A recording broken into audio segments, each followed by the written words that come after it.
வாக்குத்தத்த வசனத்துக்காக நான் காத்திருந்த போது ஒரு வசனத்தை தேவன் எனக்கு தந்தார். 2 ராஜாக்களின் புஸ்தகம் 20ஆம் அதிகாரம் அதனுடைய 5ஆம் வசனத்தை நான் வாசிக்கிறேன். நீ திரும்பி போய் என் ஜனத்தின் அதிபதியாகிய எசேக்கியாவை நோக்கி, உன் தகப்பனாகிய தாவீதின் தேவனாயிருக்கிற கர்த்தர் சொல்லுகிறது என்னவென்றால், உன் விண்ணப்பத்தை கேட்டேன், உன் கண்ணீரை கண்டேன், இதோ நான் உன்னை குணமாக்குவேன், 3ஆம் நாளிலே நீ கர்த்தருடைய ஆலயத்திற்கு போவா. எங்கள் அன்பின் ஆண்டவரே, இந்த வார்த்தைகளை கொண்டு உங்க பிள்ளைகளோட நீங்க பேசுங்க. எனக்காக வானம் திறக்கப்படுவதாக, பரலோகத்துக்கும் பலிபீடத்துக்கும் நேரடி தொடர்பு வரட்டும். நான் ஒரு அப்பிரயோஜனமான ஊழியக்காரன், உங்க வார்த்தையை உங்களை சுமந்து வந்திருக்கிற கழுதை, என்னை கொண்டு ஆண்டவரை பெரிய பெரிய தீர்க்கதரிசி பீலேயாம்களோட நீங்க பேசி அவர்களை எச்சரித்து அவர்களை ஆறுதல் படுத்தி ஆசீர்வதித்து அனுப்புங்க. கிருபை சூழ்ந்து கொள்ளட்டும் இயேசு கிறிஸ்துவின் நாமத்தில் பிதாவே, ஆமென். அல்லேலூயா. கர்த்தர் நல்லவர். இந்த வார்த்தை உங்களுக்கு ரொம்ப பிரபலமாய் தெரிந்த ஒரு வார்த்தை. கடந்த நாட்களில் சொன்னேன், கர்த்தர் எசேக்கியாவுடைய வாழ்க்கையில் என்னெல்லாம் செய்தாரு. கர்த்தர் முதலாவது எசேக்கியாவின் ஜெபத்தை கனப்படுத்தினார். ஆமென் சொல்லுங்களேன். நீங்க ஜெபிக்கிற ஜெபம் வெளியரங்கமா உங்க பிரச்சனை 10 பேருக்கு தெரியும் போது நீங்க ஜெபித்து கொண்டிருக்கிறீங்க. இந்த பிரச்சனை எப்படி முடியும் என்று எதிரிகள்லாம் பார்க்கறாங்க பாருங்க. அவர்களுக்கு முன்பாக இந்த மாதத்தில் கர்த்தர் உங்களை கனம் பண்ணுவார். கைத்தட்டலாம் மாறுதாட்டிங்க. அல்லேலூயா. ரெண்டாவது எசேக்கியா 39 வயதில் மரிக்க போகிறார். அவங்க அப்பா அவர் பேர் என்ன, ஆகாஸ். அவர் 36 வயதில் செத்து போயிட்டாரு. ஏன் எனக்கு மாத்திரம் இப்படி நடக்கிறது, ஏன் குடும்பத்தில் பிரச்சனை என்று அவன் உணர்வு பூர்வமாய் அழுதத உணர்வை புரிந்து கொண்டு கண்ணீரை கண்டார். 3வது நான் சொன்னேன், அவன் கண்ணீரை பார்த்தவர், அவன் முகத்தை பார்த்தவர் என்ன பண்ணார்னா வாக்குகளை கொடுக்கிறார். என்னன்னு கொடுக்கிறாரு? 3 நாளுக்குள்ள நீ சர்ச்சைக்கு போவப்பா, நான் உன்னை குணமாக்குவேன்பா, நான் உனக்கு ஆதரவாக இருப்பேன்பா, இந்த சீரியாவின் ராஜாவின் கையிலிருந்து விடு. உடனே வாக்கு. ஜெபித்தது ஒரு ஜெபம், வாக்கா கொடுக்கிறாரு. ஆமென் சொல்லுங்களேன். நேற்று தினத்தில் இதை குறித்து பேசினேன். இன்னைக்கு என்ன பேச போறேன் அப்படின்னு கேட்டீங்கன்னா, எசேக்கியா ராஜா உண்மையாய் கர்த்தரை தேடின ஒரு மனுஷன். அவனை போல ஒத்த ராஜா முன்பும் இல்லையாம் பின்பும் இல்லையாம். மோசே கொடுத்த நியாய பிரமாணத்தின்படி நடந்தவன். இவ்வளவு நடந்தவனுக்கு ஏன் பாஸ்டர் இவ்வளவு பிரச்சனை?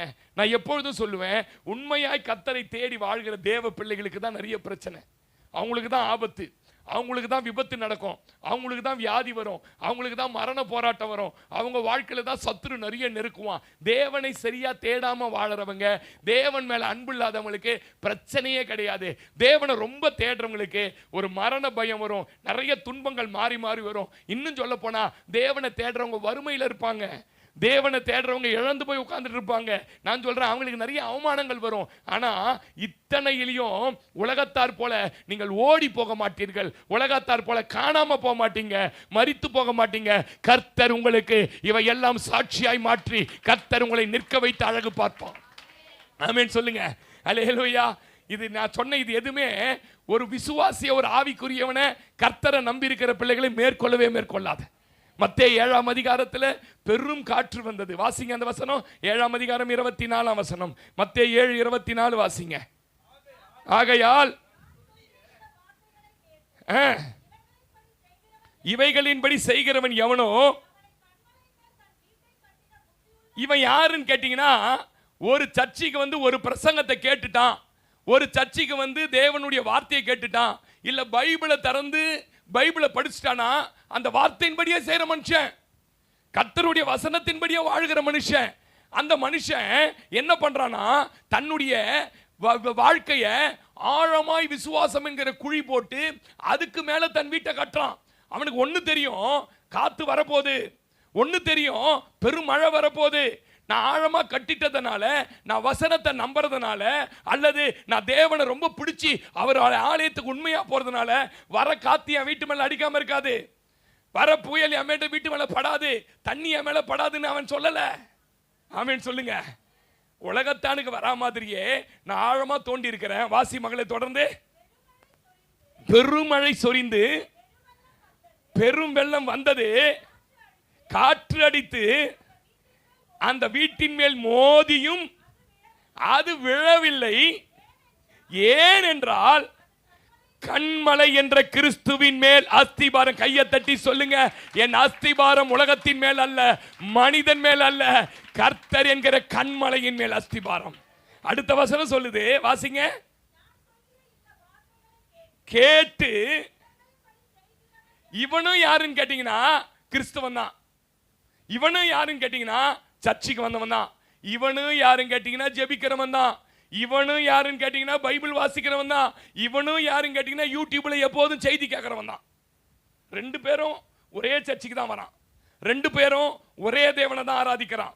இவன் என்ன பண்ணானா, வார்த்தையை கேட்டு வசனத்தின்படி வாழணும்னு நினைக்கிறான். அவன் வீட்டு மேலேயும் வெள்ளம் மோதி அடிக்குது, எனக்கே மோதி அடிக்குது. என் வீட்டுக்கு ஏன் பிரச்சனை, ஏன் எனக்கு இவ்வளோ போராட்டம், ஏன் இவ்வளோ கடன் ஆயிடுச்சு, ஏன் இவ்வளோ வியாதி, ஏன் நான் உன்னை செஞ்சா அது புட்டுக்குன்னு போயிடுது, ஏன் அப்படின்னு இவன் கேட்கல பாருங்க. ஏன்னா இவன் கண்மலையின் மேலே போட்டுட்டு அமைதியாக உட்காந்துக்கிறான். வந்து அடிக்கட்டும், வந்து மோதட்டும். இன்னொருத்த வருகிறான் பாருங்க, வருவான், எதையுமே செய்ய மாட்டான், போயிடுவான். இப்போ என்ன ஆச்சுன்னா, ஒரே காத்து, ஒரே மழை, ஒரே பெரும் வெள்ளம் வந்து அடிக்குது. வாசிங்க.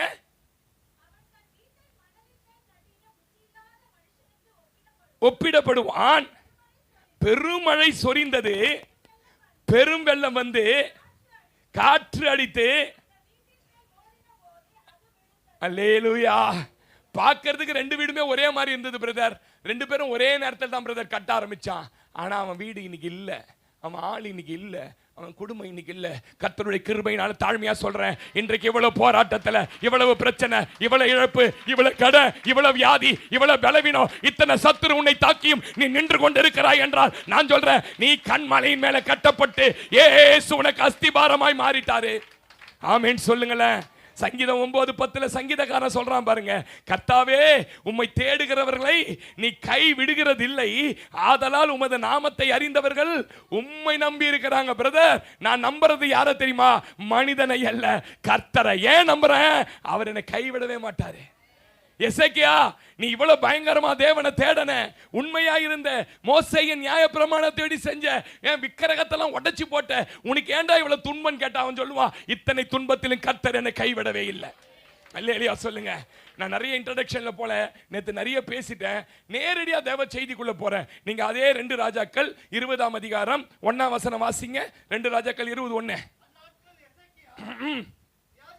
வியாதிப்பட்டு மரணத்துக்கு ஏதுவாய் இருந்தான்.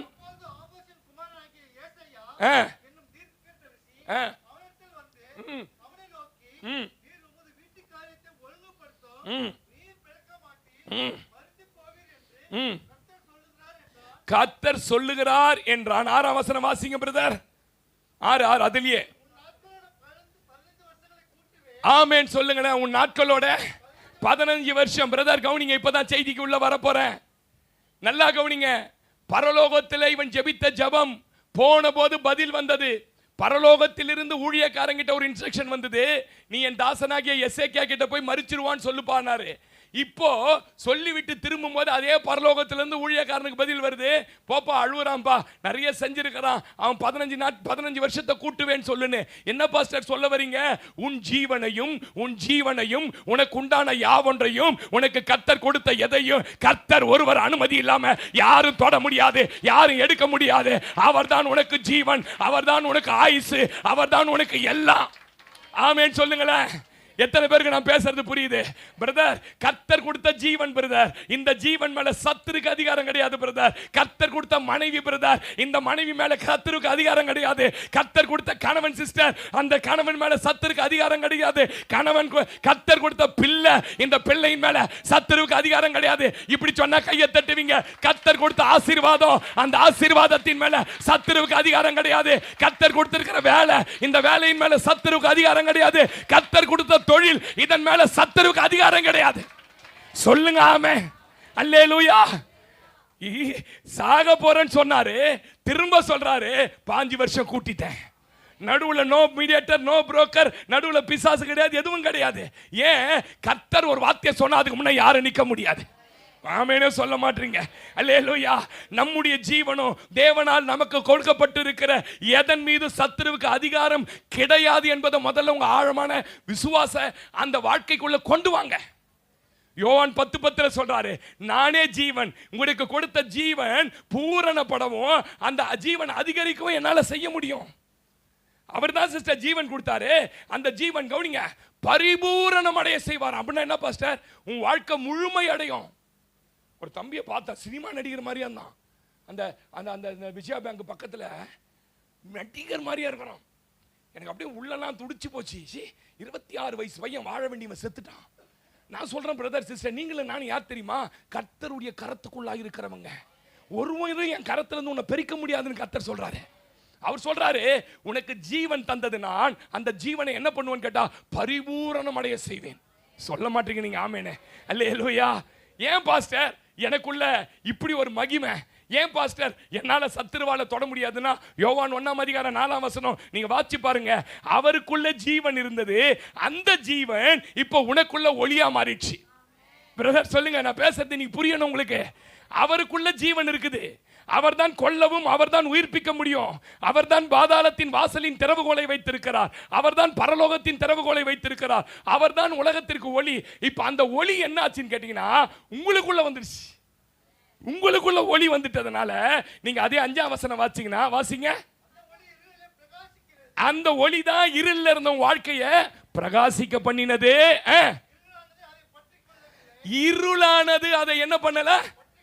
பற்றி கொள்ளவில்லை. எத்தனை பேர் இந்த வசனத்தை நம்புறீங்க? எந்த சத்துருவோட இருளோ, எந்த சாத்தான் வல்லமையோ உன்னையோ உன் குடும்பத்தையோ பற்றி கொள்ள முடியாது. பற்றி கொள்ள முடியும். கையை தட்டி சொல்லு, எந்த பிசாசும் உங்ககிட்ட இனிமே வந்து பேசாது. எதுவும் உன்னை பயமுறுத்தாது, எதுவும் உன்னை அலகழிக்காது, எதுவும் உனக்குள்ள போராடாது. ஏன்னா உனக்குள்ள இருக்கிறவர் இந்த உலகத்தில் இருக்கிற அவனை விட பெரியவர். ஒளி உனக்குள்ள வைத்திருக்கிறார். ஆமென் சொல்லுங்களேன். அல்லேலூயா. நான் இப்படி சொல்லட்டுமா? உங்களை தாக்க பெருமழை சொரிந்து வரலையா பாஸ்டர் வந்தது, காத்து வரலையா பாஸ்டர் வந்தது. வந்த உடனே நல்லா கவனிங்க, தப்பான அட்ரஸ்க்கு வந்துட்டேன்டா. உள்ளே ஒளி இருக்குது. நான் இவனுக்குள்ள போகணும்னா முதல்ல இவனுக்குள்ள இருக்கிற அந்த இயேசு என்கிற ஒளி. ஆமென் சொல்லுங்க. உனக்குள்ள அவர் வரதுக்கு முன்னாடி உன்னை பார்க்கலாம, உனக்குள்ள இருக்கிற இயேசுவை பார்க்கறான். நான் இப்படி சொன்னா புரியும் நினைக்கிறேன். இயேசுவை பார்த்துட்டு அந்த இடத்துல சாத்தான் நிப்பானா? உனக்குள்ள முதல்ல வரணும்னா அவன் யாரை பார்க்கறான் தெரியுமா? உனக்குள்ள இருக்கிற ஒளியானவரை பார்க்கறான். சொல்லுங்க ஆமென். அல்லேலூயா. அதனால தான் ரொம்ப வலியுறுத்துவேன். வீட்டுக்கு யாராவது வந்து உங்க வீட்டுல இருள் இருக்குது, என்ன இருக்குது, அதை வேற சொல்லுவான் பாருங்க, கண்ணை மூடுன்னு சொல்லுவான். என்ன மூடணும்னா? ஏன் கண்ணை மூடணும்னு சொல்றான் சொல்லுங்க. கண்ணை மூடனா எல்லாம் எப்படிதான் தெரியும்? நீ சொல்லு, கண்ணை திறந்துருக்கும் போதே இருள் வர சொல்லணும். சொல்லுங்க.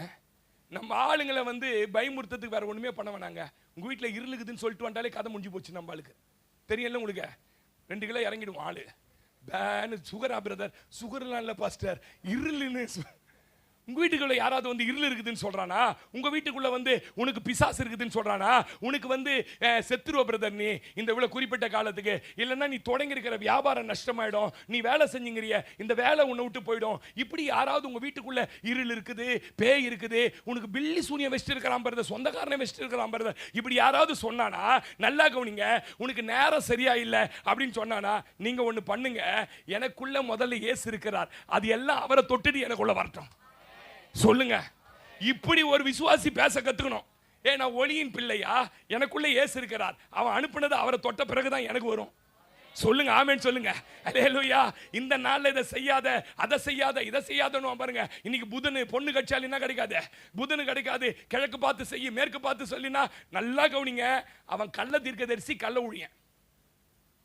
எப்ப ஏசப்பாவை மீறி பிசாச மகிமைப்படுத்துகிற காரியங்களை வீட்டுக்குள்ள வந்து சொல்றானோ அவன் கள்ள தீர்க்கதரிசி, கள்ள ஊழியன். சப்ஜெக்ட் நான் இது இல்ல, உங்களுக்கு சொல்லி கொடுக்க விரும்புறேன். நல்லா கவனிங்க. உங்களுக்குள்ள ஒளி இருக்குது சிஸ்டர். உங்க வீட்டுக்குள்ள வந்து வாசம் பண்ணுவதற்கு அவர் சொல்றாரு, நான் இவர்கள் தேவனாய் இருந்து இவர்கள் துதியின் மத்தியில் இவர் வீட்டுக்குள்ள உலாவுவேன். உங்க வீட்டுக்குள்ள கர்த்தர் இருக்கும்போது எப்படி அதிகாரம் சாத்தான் கையில போகும்? சொல்ல மாட்டீங்க ஆமீனே. அல்லேலூயா. எபேசியர் 5:8 வாசிங்க. எபேசியர் 5:8 வாசிங்க பிரதர். எபேசியர் 5:8. முற்காலத்தில் நீங்க அந்தகாரமா இருந்தீங்க. பேய் கிட்ட கண்ணங்கரேல் இருக்கும். பேய் செல்லாம் எப்படி இருக்கும்? ஏன்னா வெளிச்சமா இருக்கிற பேய் சிலை ஒன்று சொல்லுங்க. கண்ணங்கரேல் இருக்கும். அதுக்கு சந்தனத்தை தடவி, அதுக்கு வெண்ணையை ஊத்தி, அதுக்கு பண்ணையை ஊத்தி, கொன்னையை ஊத்தி அதை வெளிச்சமா மாத்துவான். கருப்பா இருக்கும். கருப்பு கிட்ட போய் பேசுறாங்க. பாருங்கப்பா, நிலைமையை பாருங்கப்பா. ஒரு கவசம் போடுறியா, கவசம் நாக்கு போடுறியா, போற எல்லாம் போட்டு பேய்கிட்டே பேசி நின்றாலும் ஒரு காலத்துல நீ. அதனால்தான் சொல்லுங்க, பேசுறதெல்லாம் பேய் மாதிரியா தெரியுது. சில நேரம் ஏசுநாதரே வந்து பேசினா கூட பேய் நீர. அல்லேலூயா. சொல்லுங்க. முந்த காலத்துல நீ எப்படி இருந்த? அந்தகாரமா இருந்தாய். வாசி. இப்பொழுதோ கர்த்தருக்குள் யாரா இருக்கிறீங்க? வெளிச்சமா இருக்கிறீர்கள். வெளிச்சத்தின் பிள்ளை போல நடந்து கொள்ளு.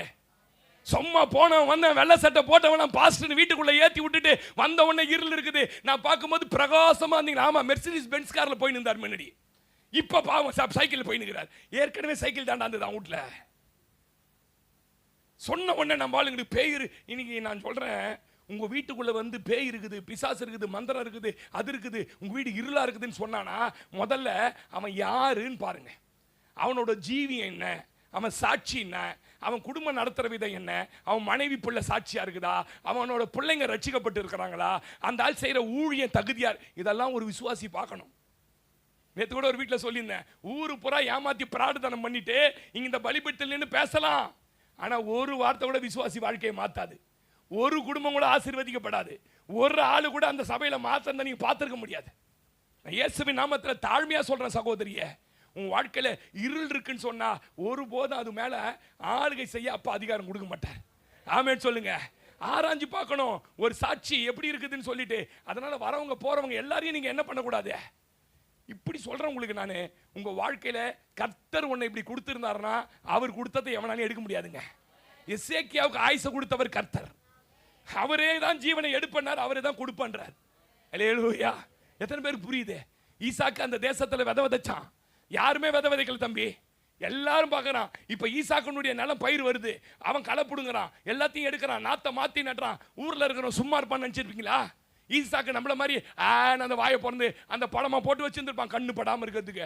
வரவன் போறவங்களாம் ஈசாக்கு கைனிக்கு சூனியம் பண்ணிட்டு போயிருப்பான். நான் சொல்றேன், ஏன்னா இவன் மாத்திரம் நல்லா விளையுது.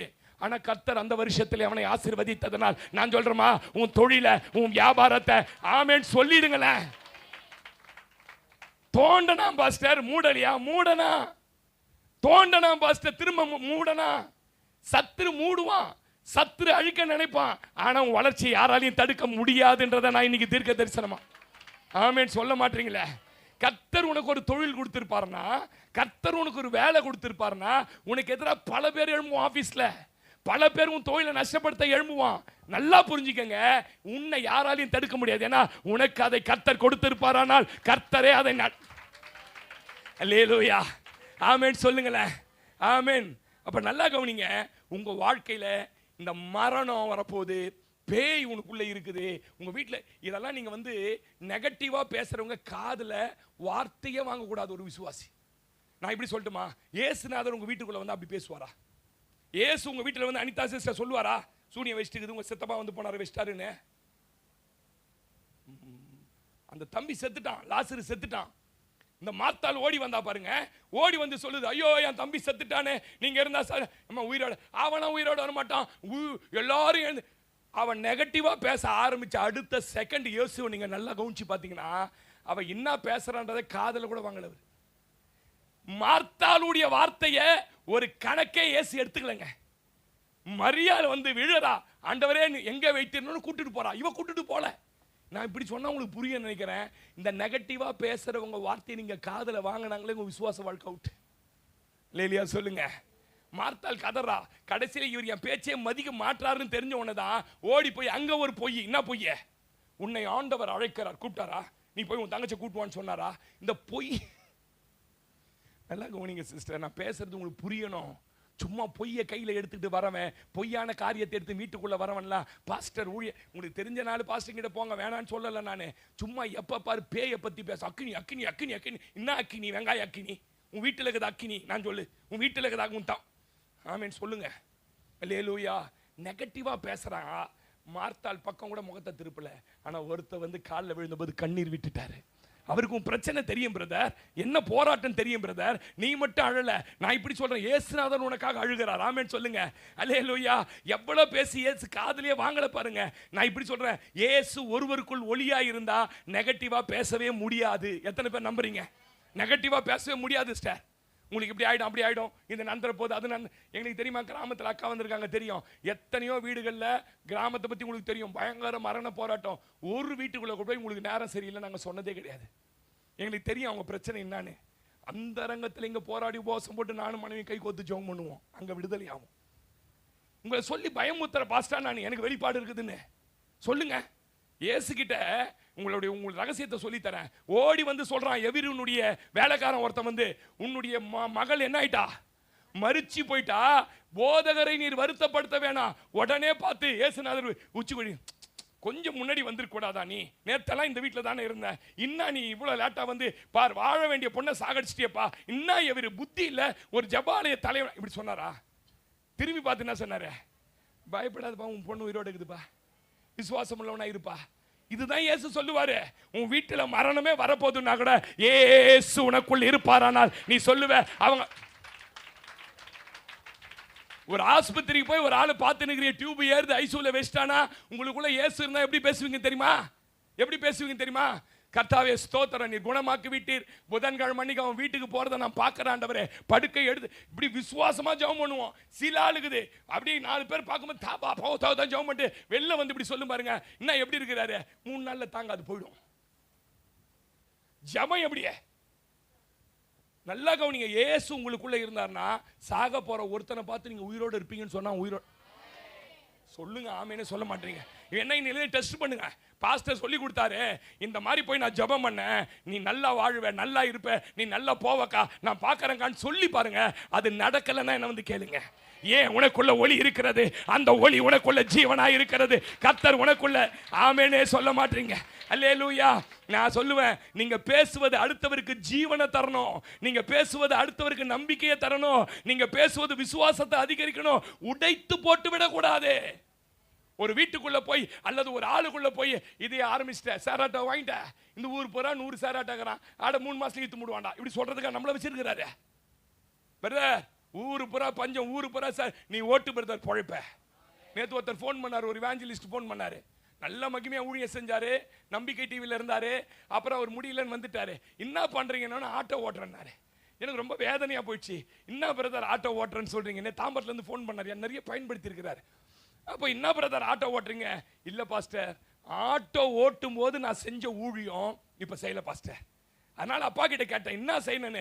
ஆட்டோ ஓட்டும் பின்னாடி ஸ்டிக்கர் வச்சிருப்பாராம், ஒரு பேக்ல ட்ராக்ஸ் வச்சிருப்பாராம், இருக்கிறவங்க அப்படி போற நேரம் படிப்பாங்களா, திரும்பி போகும்போது இயேசு நேசிக்கிறாருன்னு.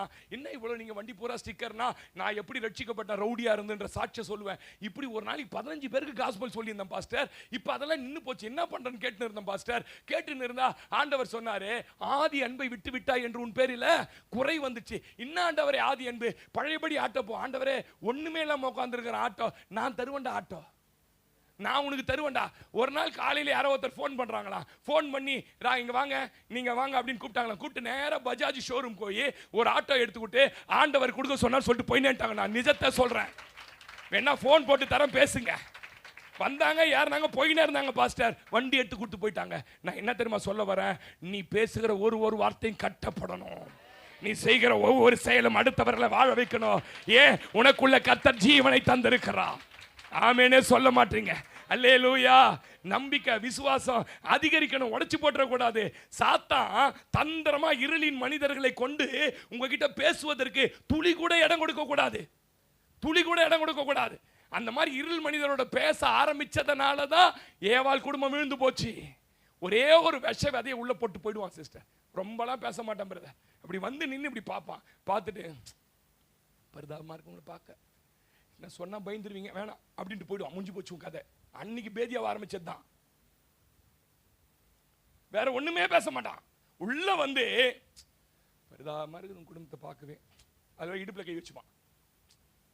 என்ன பண்றதுனே தெரியல, மகிமையா வாழ வேண்டிய ஆளு அப்படின்ட்டு போயிட்டானாலே, இந்த ஆளு வரான், கறி செய்கின்றான், மீன் செய்கின்றான். ஒரு நாளாவது என் வீட்டில் இருளுக்குது இந்த பாஸ்டர் சொல்லிக்கிறானா. நம்ம ஆளுக்கு புத்தி போகுது, என்னது வரும்போதே இதை வறுத்துன்றான், வரும்போதே அதை வச்சிரு, அதை வேக வச்சிருன்றான். ஒரு இவன் பாரு வந்த உடனே சொல்லிட்டான், உடனே நம்ம பக்கம் புண்ணத. நான் இன்னும் சொல்றேன், சாவர் வரைக்கும் சொல்ல மாட்டேன் உன் வீட்டில் இருளுக்குதுன்னு. ஏன்? உனக்குள்ள ஒளி இருந்தா எப்படி இருள் வரும்? உன் வீட்டுக்குள்ள ஏசுநாத சொல்லுங்க. அவன் விஷ விதை போட்டுறதுக்கு அவன் தான் கதை முடிஞ்சது. அந்த விஷ விதை உங்களுடைய வாக்குத்தத்தங்களை சாகடித்து விடும், உங்க மூல அறிவை நம்ப வைத்து விடும். இன்னைக்கு ப்ராப்ளம் என்ன தெரியுமா? மைண்டு தான் ப்ராப்ளம் நிறைய பேருக்கு. பிசாசுக்கு நல்லா தெரியும், அவன் தந்திரசாலின் பைபிள் சொல்லுது. நேரடியாக கொம்பு வச்சு ஓடிடா டிவி மாதிரிலாம் வந்தா நீ அடிப்பேன்னு அவனுக்கு தெரியும்.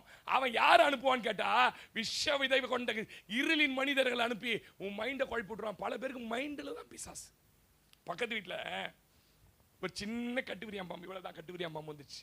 வந்த உடனே அந்த அந்த வண்டியோட 2 வீலர்ல கருப்பா படுத்துனுக்குது. அந்த பிள்ளைங்க உடனே அந்த அங்கிள் வாங்க, இந்த மாதிரி வந்துச்சையா அப்படின்னு வச்சுங்க.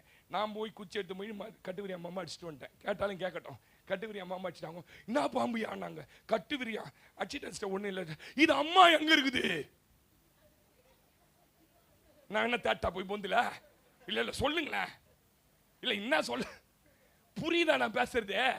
வந்தது அடிச்சிட்டோம். இது அம்மா எங்க இருக்குதுன்னு ஆராய்ச்சி, இது அப்பா எங்க இருக்குதுன்னு ஆராய்ச்சி, எத்தனை குட்டி போட்டுதுன்னு ஆராய்ச்சி. மண்டை புரியுதா உங்களுக்கு? பிசாசு எங்க உங்களுக்கு செயல்படுறான்னு புரியுதா பிரதர்? வந்தது அடிச்சிட்டோம், செத்து போச்சு. போ. அம்மா யாரு, அப்பா யாரு, எந்த கோத்திரம்? சிவகோத்திரமா, விஷ்ணு கோத்திரமா? வந்ததுன்னு இந்த மைண்ட் இருக்குது பாருங்க. விஷ வித உள்ள விழுந்துடுச்சுன்னு வச்சுக்கோங்களேன், நீங்க காலி. ஒன்னு புரிஞ்சுக்கங்க, என்னைக்கு ரட்சிக்கப்பட்டு என்னைக்கு ஆலயத்துக்கு வந்து இந்த வேத புத்த தூக்குனீங்களோ, அவர் ஒளி உங்களுக்குள்ள வந்துருச்சு. உங்க மேல சாத்தானுக்கு, உன் குடும்பத்தின் மேல சாத்தானுக்கு, உன் தொழில் மேல சாத்தானுக்கு. நான் ரொம்ப சாத்தானை பத்தி பேச மாட்டேன், ஆனா பேச சொல்றதுனால பேசுறேன். ஒரு ஆமேன் சொல்லுங்க. அல்லேலூயா. எத்தனை பேர் ஆமேன் சொல்றீங்க? அந்த விஷவிதம் உங்களுடைய வாக்குத்தத்தங்களை சாகடிச்சிடும். அது என்ன சொல்லும் தெரியுமா? இனிமே நடக்காது, இனிமே கிடைக்காது, இனிமே நீங்க பாருங்க உங்க வாழ்க்கையில எதுவுமே முன்னேற்றம் இருக்காது, சீக்கிரம் கதை முடிஞ்சிடும் அப்படின்னு நீங்களே உங்களுக்குள்ள டிசைட் பண்றீங்க. என்ன டிசைட் பண்றீங்க? அவ்வளவுதான் போல இருக்குது. இனிமே வாக்குத்தத்தம் கையில இருக்கு சிஸ்டர், வாக்குத்தத்தம் கையில இருக்குது.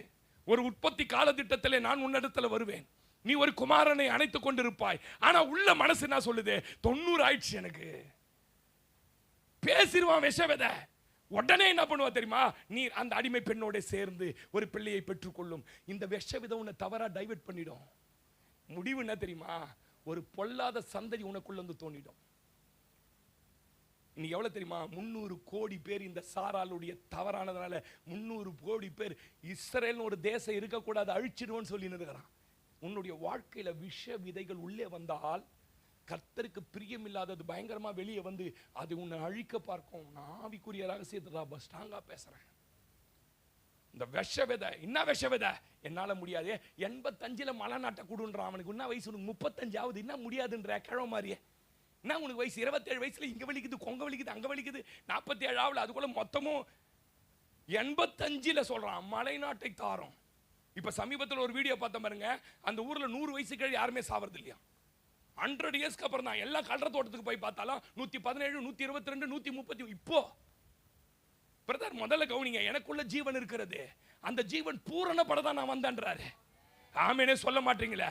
நீயா டிசைட் பண்ணீங்கன்னு இனி பிறக்காது, இனி நடக்காது, இனி திறக்காத, இனி வாய்க்காது, இது பண்ண முடியாது என் பிள்ளைக்கு அப்படிலாம் நீங்களா உள்ள டிசைட் பண்ணாதீங்க. அப்படி யாராவது விஷவதியை போட்டானா சொல்லுங்க, எனக்குள்ள வெளிச்சம் இருக்கிறது, என் தேவன் இருளில் அல்ல, என்னை வெளிச்சத்திலே. ஆமேனே சொல்ல மாட்டீங்க. ரோமர் 8:13 இருந்து வாசிங்க.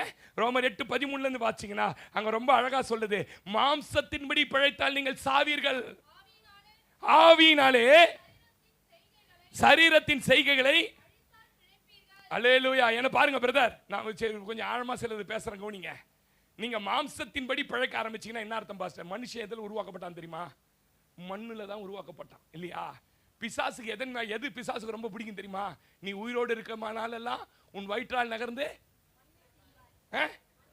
எந்த மண்ணை திம்ப? இந்த மாம்சமா இருக்கிறான் பாரு மண்ணை, அந்த மாம்சமான மண்ணை தேக்கி எப்பயுமே வருவான். இது நடக்காது, இது கிடைக்காது, இதெல்லாம் சும்மா பாஸ்ட் சொல்லி அமைச்சார. உனக்குள்ள ஒளி இருக்குதா? மூஞ்ச வேணா பாரு, கண்ணகடன்னுக்கிற அப்படின்னு காட்டுவான். போன உடனே நீ கண்ணாடி இவர் சும்மா அடிச்சு விட்டாரு அப்படின்னு நான் சொல்ல வைப்பான். உள்ள மண்ணை தின்றதுக்கு வருவான். நல்லா கவனிங்க, வேதம் என்ன தெரியுமா சொல்லுது? மாம்சத்தின்படி நீ யோசிச்சு சிந்திச்சினா செத்து போயிடுவ. ஆவியினாலே வரமாட்டானா பாஸ்டர்? ஆவிக்குரியவங்கிட்டே வருவான். ஆனா ஆவியினாலே அவன் செய்கைகளை, என்ன வசனம் சொல்லுது? என்ன ஆவி வாசிங்க. ஆவியினாலே சரீரத்தின் செய்கைகளை அழித்தால் பிழைச்சிருவீங்க பிரதர். பிரதர் உன்னை தேடி வரமாட்டானா?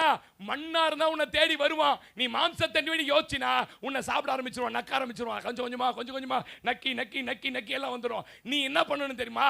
நான் இப்ப மாம்ச மனுஷன் இல்ல, அவருடைய சுவாச காற்று, அவருடைய வெளிச்சம், அவருடைய ஆவி எனக்குள்ள ஊற்றப்பட்டு இருக்கிறது. இன்னைக்கு நான் நிக்கிறேன்னா அது அவர் கொடுத்த உயிர். நான் பேசுறது எத்தனை பேருக்கு புரியுது? ஆமென் சொல்லுங்க. அழிச்சிட்டு சொல்றாரு, மேலும் எவர்கள் தேவனுடைய ஆவியினாலே நடத்தப்படுகிறார்களோ அவர்கள் தான் தேவன் புத்திரர்கள். நீங்கள் நானும் தேவ புத்திரர். அப்படி இருக்கும்போது இருள் நம்மளை மேற்கொள்ளுமா? தொட முடியுமா? வருவான பக்கத்து பேசுறதுக்கு? ஆமென் சொல்லுங்க. நீங்க மண்ணா இருந்தீங்கன்னா, அப்படின்னா என்ன பாஸ்டர்? மாம்சத்தின் எண்ணம், கபடு, காலகமூற்றதனம், போராம இதெல்லாம் உள்ள இருந்தா மண்ணாவே இருக்கிறீங்கன்னு அர்த்தம். இந்த மண் இருக்கும்போது வந்து நெக்கினே தான் இருப்பான், பேசினே தான் இருப்பான். அழியாமல் காத்து காணானில் சேர்த்துன்னு பாட்டு தாத்தான். இந்த பக்கம் குன்றத்திலே குமரனுக்கு இந்த காதுல இந்த பாட்டு, இந்த காதுல இந்த பாட்டு. ஒன்னு ஆவியாயிரு, ஒன்னு மண்ணாயிரு. ஏன்னா அவனையும் நக்க விட்டுற. ஆமேன்னு சொல்லுங்க. இந்த பக்கம் இந்த இதுக்கும் வந்துடுற. பிரச்சனை அதுதான். பிரதர், நான் பேசுறது உங்களுக்கு ஆழம் புரிஞ்சா புரிஞ்சிடும் உங்களுக்கு. நீ ஒளியின் பிள்ளை. லேலூயா. என்ன வசனம் சொல்லுது தெரியுமா? நீங்க என்னது? எவர்கள் தேவனுடைய ஆவியினால் நடத்தப்படுகிறார்களோ அவர்கள் தேவனுடைய புத்திரர்கள். அந்தபடி திரும்பவும் பயப்படுகிறதற்கு நீங்கள் அடிமைத்தனத்தின் ஆவியை பெறாமல் அப்பா பிதாவே என்று கூப்பிட பண்ணுகிற புத்திர சுவிகாரத்தின் ஆவியை பெற்றிருக்கிறீர்கள். நாம் தேவனுடைய பிள்ளைகள் என்று ஆவியானவர் தாமே நம்முடைய ஆவியினர் கூட. ஆவியானவர் சொல்றாரா நீ தேவ பிள்ளை, தேவ பிள்ளைன்னு. லேலூயா. நீங்க என்ன சொல்றீங்க? இல்ல நான் இருளின் பிள்ளை, இருளின் பிள்ளை, இருளின் பிள்ளை. ஹலோ, இருக்கிறீங்களா? போயிட்டீங்களா? எத்தனை பேருக்கு இன்னைக்கு ரொம்ப பிரயோஜனமா இருக்குது? ஒரு இருள் உள்ள வர முடியாது பிரதர். நூத்துக்கணக்கான பாம்பு சுத்துது பிரதர், வராது பிரதர். பிரதர், நீ வண்டியில போவ பிரதர், உனக்கு ஒண்ணு நடக்காது பிரதர். நீ வியாபாரம் பண்ணுவ பிரதர், உன்னை ஒண்ணு மேற்கொள்ளாது பிரதர். ஒரு வீட்டுக்குள்ள குட்டன போவ பிரதர், நீ போனதுல இருந்து அந்த இடம் ஆசீர்வதிக்கப்படும் பிரதர். ஏன்? உனக்குள்ள ஒரு இருள் இல்ல, உனக்குள்ள வெளிச்சம். சொல்ல மாட்டீங்க. அல்லேலூயா, அல்லேலூயா. தேவ ஆவியால் நடத்தப்பட்ட தேவ புத்திரர். அப்படின்னா பிரச்சனை வராதா பாஸ்டர்? வரும். வியாதி வராதா பாஸ்டர்? வரும். பயம் வராதா பாஸ்டர்? வரும். பில்லி சூனியம் ஏவப்படுமா பாஸ்டர்? ஏவப்படும். ஆனா என்ன பண்ணாது? என்ன பண்ணாது? நான் இப்படி சொல்லட்டுமா? சவால், சவால், சவால். என் இன்னர் வேற கைட்டி தரேன், இன்னர் வேற கைட்டி தரேன். முடி வெட்டுற நாள் அன்னைக்கு வெட்ட போறோம். வாங்க, முடி கொஞ்சம் தரேன். நீங்க கேட்குற எவ்வளோ கேட்குறீங்கன்னு முடி தரேன். காலடி மண்ணு வேணா ஒரு டாரஸ் லாரி கூட தாங்க, ஃபுல்லாக மெரிச்சு விட்றேன். ஆமாம், வண்டி பூரா லாரில் ஏறி என்ன பண்ணுறேன்? மெரிச்சு விட்றேன். மெரிச்சு விட்டுட்டு எடுத்து போய் எனக்கோ என் மனைவியோ என் பிள்ளைக்கு விரோதமாக நீங்கள் பில்லி சூனியம் பண்ணுங்க, மந்திரம் பண்ணி என்னை சாவடிச்சிடுங்க. தைரியம் இருக்குதா உங்களுக்கு? இருக்குதா தைரியம்? என்ன எடுத்து போங்க. ரெண்டு காரியம் சொல்கிறேன். ஒன்று, எனக்கு மந்திரம் பில்லி சூனியம் வைக்கிறவன் ஒன்று ரட்சிக்கப்படுவான், இல்லைன்னா அவன் 48 நாளில் செத்து போயிடுவான். ஏன்?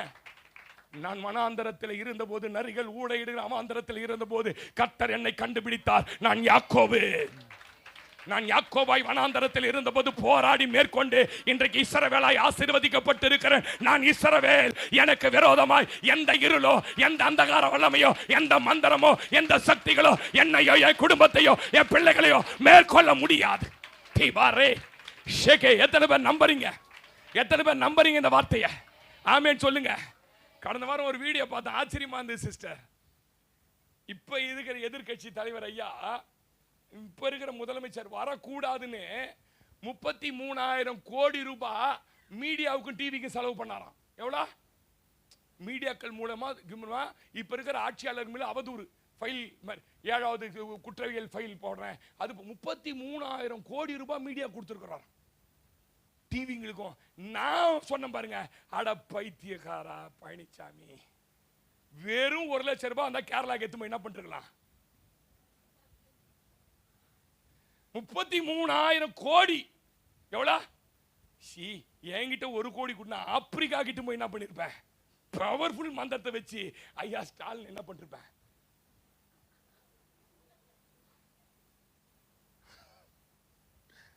அரசியல்வாதி கடவுள் நம்பிக்கை இல்லாதவன் நம்புறான் என்ன பில்லி சூனியம் ஒன்றும் பண்ணாதுன்னு. சொல்லுங்க. அல்லேலூயா. அவங்களுக்குலாம் தெரியாதா சிஸ்டர்? ஒரு குடும்பத்தை அழிக்க, ஒரு ஆளை காலி பண்ண எதுக்கு கோடி கணக்கில் செலவு பண்ணி அவன் மேல அவதூறு போய் ஒரே ஒரு முட்டை மந்திரம் அங்க போச்சு எல்லாம் மண்டலம். கவனிங்க, நீங்க ஒளியின் பிள்ளை. உங்களை இருள் மேற்கொள்ள முடியாது. நீ தேடினது உண்மை. உன்னை நோக்கி மரணம் வந்ததா? வந்தது. என்ன பண்ண? ஜெபம் பண்ண. ஜெபம் பண்ண என்ன நடந்தது? ஆயுசு கூட்டி கொடுத்துட்டாரு. ஏன்? என் மரணத்தை குறிக்கிறவர் அவர், என் ஆயுசை நீட்டுகிறவர் அவர், என் வாழ வைக்கிறவர் அவர், என்னை உயர்த்துகிறவர் அவர். சிறியவனை குப்பையிலிருந்து, எளியவனை புதியிலிருந்து உயர்த்தி அவனை பிரபுக்களோட உட்கார வைக்கிறவர் அவர். அல்லேலூயா சொல்லுங்க. ஆமென்னு சொல்ல மாட்டீங்க. நீங்க தாவீதோட வாழ்க்கையை பாருங்களேன். 1 சாமுவேல் 23 வாசிங்க. இன்னைக்கு ஒரே ஒரு பாயிண்ட் பேசினாலும் கருத்தா பேசிட்டு போயிடுறேன், உங்களுக்கு அப்படியே ஆழமா பதிஞ்சிடணும். 1 சாமுவேல் 23 வாசி பிரதர். அப்பொழுது தாவீது, உம்முடைய கண்களில் எனக்கு தயவு கிடைத்தது.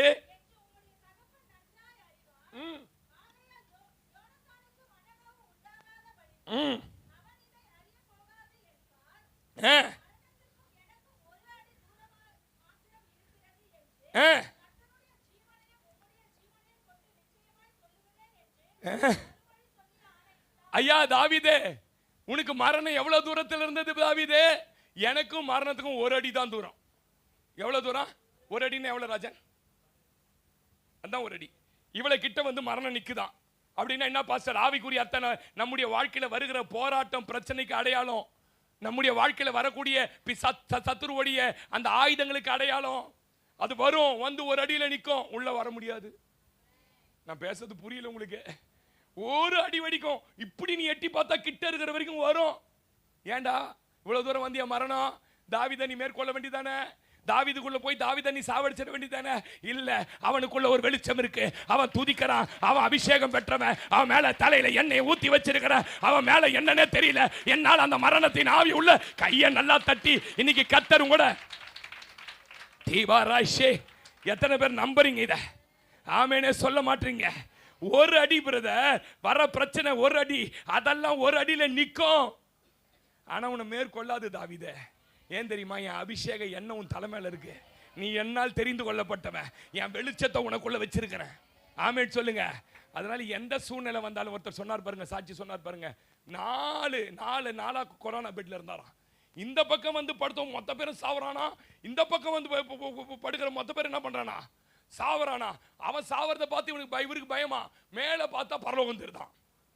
பயப்படாதே, நான் உன்னுடனே இருக்கிறேன். இப்ப அவன் சாவ பாக்குறதா இல்ல மேல பாக்குறதா சொல்றாரு. குறைஞ்சபட்சம் இந்த பெட்ல இருந்து ஒரு 14 பேர், இந்த பக்கம் ஒரு 22 பேர். 4 நாள்ல செத்துட்டான். எத்தாந்து போறான், செத்துட்டான். நான் மட்டும் படுத்துக்கிறேன் பாஸ்டர். நான் சொல்றேன், உனக்கு அதுக்கும் ஒரு அடி தூரம் கர்த்தர் மேல ஊட்டப்பட்ட. அல்லேலூயா.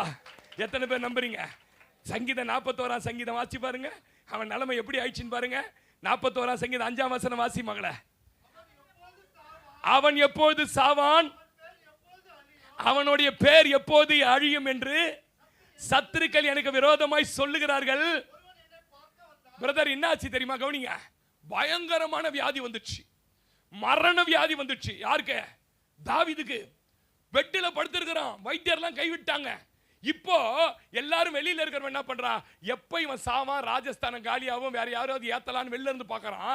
ஆனா இது மனசுல வச்சுன்னா நைசா தாவீது நல்ல மாதிரி. சில ஆள்லாம் நமக்கு பிடிக்காத ஆள் வரும் பார்த்துக்கிறியா, குளுக்கோஸ் வாங்கிக்கோ, அப்புறம் அண்ணாச்சி பழம் வாங்கிக்கோ, சாவர பழத்தெல்லாம் வாங்கிக்கோ. ஆமேன்னு சொல்லுங்க. டாக்டர் இதெல்லாம் வாங்கின்னு வந்து பார்க்க வந்தேன், சும்மா வந்தேன். அதுக்கு என்னன்னா நீ செத்துருவியா இருக்கியான்னு கன்ஃபார்ம் பண்ணி போறது வந்துக்குது. இவ்வளவு நாள் வீட்டுக்கு வராத சொந்தக்காரெல்லாம் அப்பதான் நீ பெட்ல இருக்கும்போது வருவான், உன் மேல அக்கறை இருக்கிற மாதிரி அண்ணாச்சி பழம் வாங்கிப்பான், சாத்துக்குடி வாங்கிப்பான், எல்லாம் வாங்கிக்கின்னு வருவான். நீ நினைச்சுக்கிற மாமி பழையபடி பேச. மாமி பழையபடி பேச வரல, நீ செத்துட்டீங்கன்னா பின்னாடிக்கிற எத்தனை நாள் தடுக்க வந்துக்குது. தாவீதோட வாழ்க்கை என்னன்னு கேட்டீங்கன்னா, கவனிங்க. எப்போது சாவான், அவன் பேர் எப்போது அழியும் என்று சத்துருக்கள் எனக்கு விரோதமாய் சொல்லுகிறார்கள். ஒருவன் என்னை பார்க்க வந்தால் என்ன சொன்னாங்க டாக்டர்னுவான். என்னது டாக்டர் என்ன சொன்னாங்க உங்ககிட்ட சொன்னா நீ என்ன சொல்ல போற? மருந்து மாத்தி எழுதி போறியா? இல்ல டாக்டர் தப்பா ஊசி போட்டாரு அதனால இந்த இன்ஜெக்ஷன் போடக்கூடாது வேற சொல்ல போய். அது வந்து ஆஸ்பத்திரி கேட்குற ஸ்டைல் பாருங்களேன். என்ன சொன்னாங்க டாக்டர்? ஒன்னு சொல்ல போயிட்டு வாங்குவேன் நானா இருந்தா. நீ வந்ததே எதுக்கு வந்துக்கிற? முகாந்திரம் போயிடுமா, பின்னடிக்கிற தன்னம்பேரில் எழுதிடலாமா, அண்ணனை ஏமாத்திடலாமா, நான் தங்கச்சி போய் அழுத அண்ணன் இது இருக்கிற வரைக்கும் அன்னிக்கிற வரைக்கும் என்ன ஆகாத அப்படி அண்ணியை போட்டுறது வந்துக்குது உள்ள. நான் ஒரு வேலை சொன்னேன், கேசரி கீசரி செஞ்சு தான் அதை மந்திரம் வச்சு வச்சுன்னு வரப்போகுது. நம்ம ஆளு ஒருவன் என்னை பார்க்க வந்தால் வஞ்சனையா பேசுறானா, அவன் இருதயத்தில் அக்கிரமத்தை சேகரித்துக் கொண்டு ஜெபம் என்ன பண்ணான் தெரியுமா? கொஞ்ச நேரத்துக்கு முன்ன, ஆண்டவரே தாவீது எப்படியாவது திரும்பி வந்து சிங்காசனத்தில் அமரணும், இந்த வியாதி படுக்கையை மாற்றி போடுங்கன்னு சொல்லி ஜெபம் பண்ணிட்டு போனா பாருங்க. வெளில போய் என்ன சொல்றான்? இந்த வாட்டி போயிடுச்சு, வெளில வரமாட்டாருங்க கன்ஃபார்ம். பெந்து கோஸ்துக்கு சோமாரியா இருக்கிறான் பாருங்க. பயங்கரமா ஜெபம்லாம் பண்ணுவோம். ஆண்டவரே மழை வரக்கூடாது ஆண்டவரே, இப்படி ஆண்டவரே அப்படி ஆண்டவரே, ஏதோ அடஸ்ட் ஆண்டவரே வானத்தை. கொடைங்க வச்சுங்க ஆண்டவரே, இந்த பொந்து வழியா தான் ஆண்டவரே அடிக்கடி பாம்பு வருது. இனி இந்த பொந்து வழியாய் பாம்பு வராம இருப்பதாக இயேசுவின் நாமத்துல நான் விசுவாசத்தை அடிக்கிட்டு ஜெபிக்கிறேன் ஆண்டவரே. இயேசுவின் நாமத்தில் ஜெபிக்கிறோம் பிதாவே. ஆத்துமாவே கர்த்தரை ஸ்தோத்திரம். வருதா? வந்து பார்த்தது பொழைக்கணும்னு, ஜெபித்தது நல்லா இருக்கணும்னு வெளியில போய் என்ன பண்றான்? தூட்டுறான். என்னன்னு தூட்டுறான்?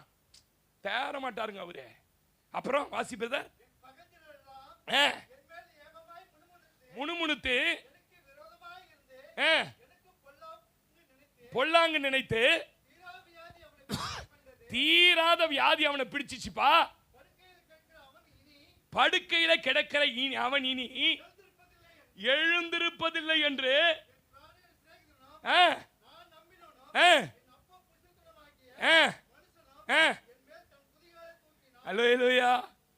கூட இருக்கிறவனே தாவீது. எப்ப நான் என்ன சொல்ல வரேன்றதை புரியுங்க. மரணத்துக்கு எனக்கும் ஒரு அடி தூரம், அவ்வளோ பிரச்சனை எனக்கு, அவ்வளோ போராட்டம் எனக்கு, பிள்ளையால மாமனாரால அவரால. இப்ப என்ன பிரச்சனைனா எனக்கு வியாதி வந்துச்சு. நான் யாரு? ஒளியின் பிள்ளை. நான் யாரு? அபிஷேகம் ஊற்றப்பட்டவன். நான் யாரு? கர்த்தர் இருதயத்துக்கு. எனக்கு என்ன பாஸ்டர், எனக்கு அப்பப்போ வியாதி வருது. வரும் பாருங்க. உடம்புனா என்னவா? 35க்கு மேல கோளாறு கொடுக்க ஆரம்பிக்கும், 40க்கு மேல நிறைய நாத்தடிக்க ஆரம்பிக்கும், 50க்கு மேல ரொம்ப அல்சல் பட வைக்கும். இதுதான் உடம்பு. அது அப்படியே நீங்க 17 இருந்தா மாதிரியே என்ன பண்ணாத, அதுக்கேற்ற மாதிரி பிபி வரும், சுகர் வரும், எல்லாம் வரும். அதுக்கேற்ற மாதிரி மாத்திரை போட்டு மாத்திரைக்கு அடிக்ட் ஆகிடுவோம் பாஸ்டர். அப்படி சொல்லாதீங்க. அது போடுறதுக்கு தான் அவன் எம்பிபிஎஸ் சும்மா படிச்சுட்டு வந்துக்கிறான் 6 வருஷம். நம்ம நாட்டு வைத்தியர் மாதிரி பேசும். அதெல்லாம் போடாதீங்க. உங்களுக்கு ரொம்ப விசுவாச அறிவு, கர்த்தர் சுகப்படுத்துவார், பயங்கர விசுவாசத்தில் வளர்ந்துருந்தா மாத்திரையை நிறுத்திட்டு ஆண்டவரை நம்புங்க. இந்த அரகோர விசுவாசமாக இருந்துக்குன்னு நிறுத்தி விட்டு பெரிய பிரச்சனை ஆக்கி விட்டுறாதீங்க. புரியுதா நான் பேசுறது உங்களுக்கு? அல்லேலூயா. வியாதி வரலையா தாவீதே? வியாதி வந்தது. மரண போராட்டம் வரைக்கும் வியாதி வந்தது. என்னை பார்த்தவன் நான் செத்துருவான்னு சொல்ற அளவுக்கு வியாதி வந்தது. ஆனாலும் 10ஆம் வசனம் வாசறார் பாருங்க. பார்த்து, கர்த்தாவே நீர் எனக்கு இணங்கி அவர்களுக்கு சரி கட்ட என்னை எழுந்திருக்க பண்ண, என் சத்துரு என் மேல் ஜெயம் கொள்ளாததினால என் மேல் நீர் பெரிய. கையை தட்டி சொல்லு, உன் சத்துரு உன் மேல உன் வியாதியில ஜெயம் கொள்ள முடியாது. உன் மரண போராட்டத்தை தீக்கா போற. ஆமே. எத்தனை பேர் நம்புறீங்க? சுகர் வந்தாலும் 90 வரைக்கும் இருப்ப பிரதர். பிபி வந்தாலும் 97 உனக்கு கன்ஃபார்ம். பிபிக்கிறாள் ஆமேன்னு சொல்லுங்க. 97 எனக்கு சேர்த்து. ஹல்லேலூயா. ஏன் பாஸ்டர்?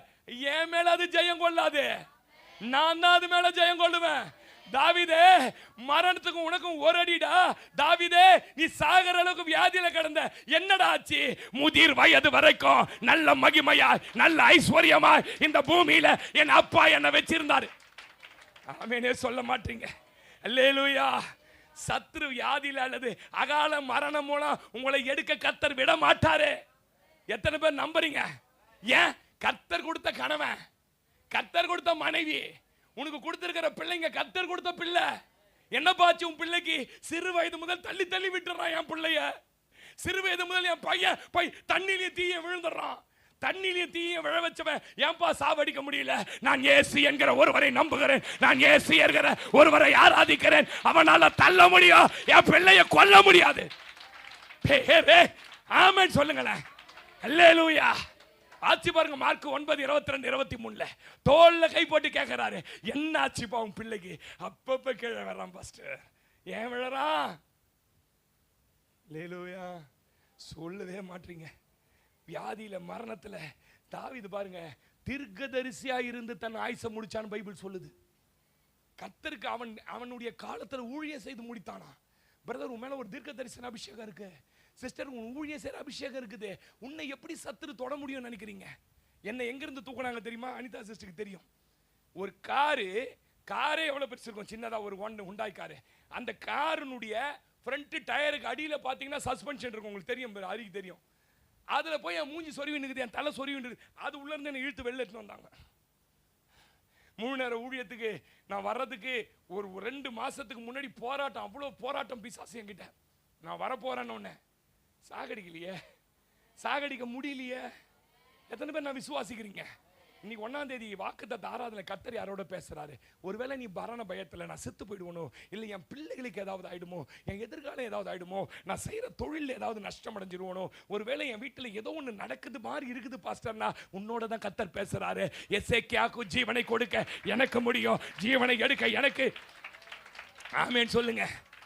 மார்க் 9:21-22-23 வீட்டில் போய் ஒரு வேளை எப்படியோ சத்துரு உனக்குள்ள புகுந்து உன்னை அலகழிச்சாலும் உன் ஜீவனை எடுக்க அவனுக்கு அதிகாரம் கிடையாது. விசுவாசம் இருந்தா விடுதலை ஆயிடுவேன். எத்தனை பேர் நம்புறீங்க? தேவனுடைய எல்லா சத்தியத்திற்கு எதிர்மறையான அடையாளங்கள் உங்க வாழ்க்கையில வந்தாலும், தேவனுடைய சத்தியத்திற்கு எதிர்மறையான எல்லா அடையாளம் நடக்குது பாஸ்டர். உள்ள இருள் இருக்க மாதிரி, உள்ள பேய் இருக்கிற மாதிரி, உள்ள பிசாசின் போற எல்லா அடையாளங்கள் நடந்தாலும் நல்லா கவனிங்க, அதை ஏற்றுக்கொள்ளாதீர்கள், அதை நம்பாதீங்க. இன்னைக்கு நான் சொல்லித்தரேன் இந்த வெளிப்படுத்தல் நின்று ஆழமான சத்தியம். அடையாளம்லாம் பார்த்தா பிசாசு அடையாளம் மாதிரியே இருக்குது பாஸ்டர். ஆடுறதை பார்த்தா, பிரச்சனையை பார்த்தா, என் சாப்பாடு மண்ணு கரகரகரன்னு இவ்வளவு மண்ணு வருது பாஸ்டர், பார்த்த அடையாளம். அப்ப கூட நம்பாத, நான் ஒளியின் பிள்ளை, எனக்குள்ள வெளிச்சம் இருக்கிறது, என் வீட்டுக்குள்ள இயேசு இருக்கிறார். ஆமென் சொல்ல மாட்டீங்க? அல்லேலூயா. எத்தனை பேர் ஆமென் சொல்றீங்க? அல்லேலூயா. அதுக்கு எதிர்த்து நில்லுங்க. வந்துச்சா எதிர்த்து நில்லுங்க. ஆமாங்க, என்ன வருது, நான் எதிர்த்து நிக்கிறேன், இது இருக்கிறதுனால தான் எனக்கு இப்படி ஆயிடுதுன்னு சொல்லாதீங்க. எதிர்த்து நில்லுங்க. உனக்கு அதிகாரத்தை கொடுத்துருக்க. என்ன வயது பைபிள் வசனம் சொல்லாது பிசாசுக்கு? அப்பொழுதே ஓடி போவான். பிரச்சனையே பேசாத. நான் அடிக்கடி இப்போ சமீபத்தில் நிறைய இந்த பிசாசை பத்தி பேசுற ஆளுங்க நான் பேசுறதை கம்மி பண்ணிட்டேன். இந்த குறை மனுஷனை குறை சொல்ற ஆளு கம்மி பண்ணிட்டேன். என் மனைவிக்கு தெரியும். ஏன் அவங்கள அறியாமலே பிசாசுக்கு தூக்கி பாடுறாங்க. இப்படி செஞ்சிட்டான், அப்படி செஞ்சிட்டான், அதை பண்ணி. நீ யாருப்பா? நீ யாரு மகள? கோடிகள்ல உன்னை வம்சத்துல ஒண்ணு ஜாதிக்கு 2மா பிரிச்சு கொண்டு வந்திருக்கிறேன். என் அபிஷேகத்தை வைத்திருக்கிறேன். நீ வேணா வெளியில போய் யாரையாவது பார்த்து பேசு, நீ சொன்ன நான் செய்யறேன். இவ்வளவு பெரிய வல்லமையை கொடுத்து நீ அவனை பத்தி பேசி வீட்டுல உட்கார்ந்துருக்கிற. உனக்கு ஆயுசை கூட்டி கொடுத்தது நானு. என்னைக்கு உன்னை சாகடிக்கணும் நான் முடிவு பண்ணி நீ செத்து இருந்தா இன்னும் 8 வருஷம் ஆயிருக்கும். உனக்கு ஜீவனை கொடுத்து இங்க உட்கார வச்சிருக்கிற. எதுக்காக வச்சிருக்கிறேன்? கர்த்தருடைய ஆலயத்துக்கு உன்னை கொண்டு வந்தது, உன்னை நாட்டப்பட்டது எதற்கு தெரியுமா? என் ஆலய பிரகாரத்தில் நீ செழித்திருக்கணும். ஆமென் சொல்லுங்க. வாசிங்க சங்கீதம் 92, சங்கீதம் 92 13ல இருந்து வாசி மகளே. முடிக்கிறேன் இதோட. கர்த்தருடைய ஆலயத்திலே நாட்டப்பட்டவர்கள். பிரதர், இந்த வார்த்தையை ரொம்ப ஆழமா சொல்றேன் பிரதர். நீ நான் யார் தெரியுமா? பிடுங்கப்பட்ட விசுவாசி இல்ல, நாட்டப்பட்ட விசுவாசி. இந்த ஏஎன்எஸ் நகர்ல மாத்திரம் ஒரு 300 வீடு இருக்கு. இந்த 300 வீட்டில் இருக்கிறவனால இங்க வர முடியாது. ஆனா நீங்க வந்து இருக்கிறீங்கன்னா கர்த்தர் ஒரு திட்டத்தை வச்சு கொண்டு வந்திருக்கிறார். நீ நாட்டப்பட்ட விசுவாசியா? உன்னை ஒருத்தனும் பிடிக்கிட முடியாது. கர்த்தருடைய ஆலயத்திலே நாட்டப்பட்டவர்கள் அடுத்த கட்ட வளர்ச்சி என்ன தெரியுமா? உனக்கு கண்டிப்பா செழிப்பு. நான் தாழ்மையா சொல்றேன், இந்த சர்ச்சுக்கு யாராவது ஒருத்தர் வந்தாங்கன்னா அவங்க குடும்பம் ஆசீர்வதிக்கப்படாம நான் ஆண்டவரை விடவே மாட்டேன். அவங்க சூழ்நிலை மாத்தாம நான் விடவே மாட்டேன். நீ அவங்கள மாறி என் கண்ணில் அது பார்த்து அவங்க சந்தோஷமா வாழ வரைக்கும் உங்களை விட மாட்டேன் ஆண்டவரே. ஆமென் சொல்லுங்க. அடுத்த நாட்டப்பட்ட நீ செழித்திருப்பாய். வாசிங்க. கர்த்தர் யாரு? வெளிச்சம் நிறைந்த தேவன், நான் இருளின் தேவன் அல்லையா, நான் உத்தமர். எத்தனை பேர் கர்த்தர் உத்தமர் நம்புறீங்க? அவர் கையில என்ன இல்லை தெரியுமா? அநீதியே கிடையாது, அநீதியே கிடையாது. நீ ஆராதிக்கிற தேவன் உத்தமர் மகளே. நீ ஆராதிக்கிற தேவன் அநீதி செய்யாத தேவன். நீ அவர் கண்மலை, அவர் மேல அஸ்திபாரம் போட்டு அநீதி இல்லை என்றும் விளங்க பண்ணும்படி அவர்கள் என்ன சார்? தம்பி தம்பி படிக்கிற பைபிள் முதிர் வயது உனக்கு 90. நான் சொல்றேன், எழுதி வச்சுக்க இயேசுவின் நாமத்துல. அல்லேலூயா. முதிர் வயதிலும் கனி தந்து புஷ்டியும் எப்படி இருப்பீங்க? எத்தனை வயசு? அண்ணன் அகஸ்டின் ஜெபகுமாருக்கு வயசு என்ன தெரியுமா உங்களுக்கு? 70. ஜேசஸ் ஐயாக்கு வயசு தெரியுமா? 72. அவர் கூட என்னால ஓட முடியுமா? ஓட முடியாது. ஆர் ஸ்டான்லி என்ன வயசு தெரியுமா? 77. எத்தனை நாள் மீட்டிங் தெரியுமா? வாரத்தில் 5 நாள் மீட்டிங். யாரையா இவங்களா? இவங்களுக்கு எதிராக பில்லி சூனியம் வரலையா? இவ்வளவு மகிமையா ஊழியம் செய்றாங்களே, இவங்களுக்கு எதிராக சாத்தான் வரலையா? இவங்களுக்கு வியாதி வரலையா? இவங்களுக்கு மரணத்துக்கும் ஒரு அடி தூரம் இல்லையா? இருந்தது பிரதர். ஆனா நான் நாட்டப்பட்டிருக்கிறேன் கர்த்தருடைய ஆலயம். நான் நாட்டப்பட்டிருக்கிற என் தேவன் அநீதி இல்லை என்று விளங்க பண்ணுகிற இடம். நான் நாட்டப்பட்டிருக்கிற என் தேவனுடைய ஆலய பிரகாரம். நான் எது வரைக்கும் இங்க இருப்பேன் தெரியுமா? முதிர் வயது வரைக்கும் இருந்து கனி தந்து நான் இப்படி சொல்லட்டுமா இந்த வசனத்தை? கனிதம் தான் முதிர் வயசு வரைக்கும் இருப்பேன். புரிஞ்சிச்சா? யோசேப்பு கனிதரும் செடி. அவனை மாதிரி மற்றவங்களை மன்னிக்கிற குணம், அணைக்கிற குணம், குழியில போட்டவனை கூட வாழ வைக்கிற குணம், மற்றவங்களை பார்த்தா தோலை தட்டி கொடுத்து நல்லா இருப்பீங்கன்னு சொல்ற குணம், யாராவது புதுசா பாட்டு பாடுற ஆள், யாராவது நல்ல சோதனம் பண்ற ஆள் வந்துட்டா நம்மளுக்கு போட்டியா வந்துச்சு குழியை வெற்றுமா நினைக்கிற குணம் இல்லை, கனி கொடுக்கிற குணம். அல்லேலூயா. கனி கொடுக்கிற குணம் வந்துச்சுன்னா முதிர் வயது வரைக்கும். நான் வந்து கனியை தேடின போது அதில் கனியை காணோம்ன்றார். ஆமென் சொல்லுங்க. அல்லேலூயா. கனி தந்து புஷ்டியும். 1 யோவான் புஸ்தகம் 3 யோவான் புஸ்தகம் 1 அதிகாரம் 2ஆம் வசனம் வாசி மகளை, முடிக்கிறேன். 3 யோவான் 1-2 வாசி. பிரியமானவனே, உன் ஆத்துமா வாழ்கிறது போல. அங்க தாவீது சொல்றான், நான் கர்த்தருடைய ஆலயத்தில் நாட்டப்பட்டேயா, எனக்கு பிரச்சனை வந்தது, போராட்டம் வந்தது, எல்லாம் வந்தது, என் தேவனான எனக்கு அநீதி செய்யல, என்னை எது வரைக்கும் வாழ வச்சுட்டா தெரியுமா? முதிர் வயது வரைக்கும் வாழ வச்சுட்டாரு. 16 வயசுல ஓட ஆரம்பிச்சேன், 16 வயசுல யுத்த களத்துல நின்ன, 16 வயசுல எனக்கு தலை மூடிய விட எதிரி இருந்தான். நான் ஓடினதெல்லாம் வனாந்தரத்துல எனக்கு எதிராக சிங்கமாகிய பிசாசு வந்தான், எனக்கு எதிராக கரடியாகிய சத்ரு வந்தான், எனக்கு விரோதமாய் பொல்லாத மனிதர்கள் எழும்பினார்கள், என் துயிர் நண்பன் அகித்தோப்பல் எதிர எல்லாம் வந்தான். நான் கர்த்தருடைய ஆலயத்தில் நாட்டப்பட்டேன். இங்க யோவான் சொல்றாரு, பிரியமானவனே, உன் ஆத்துமா வாழ்வது போல. அது ஒரு டிரான்ஸ்லேஷன். எதுக்கு தெரியுமா இது எடுத்தேன்? முதிர் வயது வரைக்கும் எல்லா ஆசீர்வாதத்தையும் அனுபவிச்சு வாழ்வேன். நான் சொல்றேன், உங்களுக்கு நல்ல வீடு கொடுப்பாருங்க. நேற்று ஒரு வீட்டுக்கு ஜெபம் பண்ண போனேன், வந்து அந்த அம்மா வரல. ஆமா, வீடு காலி பண்றதும் நைத்தியம்ல வேலை. கேளு யூடியூப்ல போனேன், பார்த்தா வீடு நல்ல மகிமையான வீடு, பெரிய வீடா இருந்தது. அப்புறம் இன்னொரு வீட்டுக்கு பிரதிஷ்டைக்கு போனோம், பாசு கட்டி இருந்தார். நான் சொன்னேன், எனக்கு கூட இது மாதிரி ஒரு வீடு கட்டினேன். என் மனைவி சொல்லி, உங்களுக்கு கொடுப்பாருப்பா. எனக்கு கொடுக்காம யாரு கொடுக்க போறாரு சொல்லுங்க? இந்த பையனுக்கு இந்த வீட்டை கொடுத்துட்டு போயிடலான்னு. அல்லேலூயா. சேர்த்து பார்த்து சபை கட்டி மேலே வீடு, எங்க அக்கா இருக்கிறாங்க, சோறு போட்டுருவாங்க எனக்கு. பிரதர், எனக்கு கொடுக்கிறதுக்கு பிரியமானவனே, உன் ஆத்துமா வாழ்கிறது போல நீ எல்லாவற்றிலும் வாழ்ந்திருக்கும்படி நான் ஆசைப்படுறேன்றாரு. எத்தனை பேர் இதை நம்புறீங்க?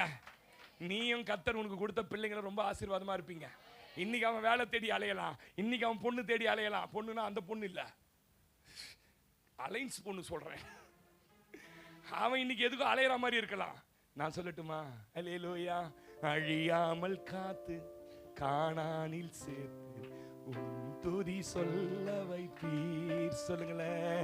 அழியாமல் காத்து கானானில் சேர்த்து உன் துதி சொல்ல வைப்பீர். எபினேசரே, எபினேசரே, கோடி கோடி நன்றி ஐயா. எபினேசரே, எபினேசரே,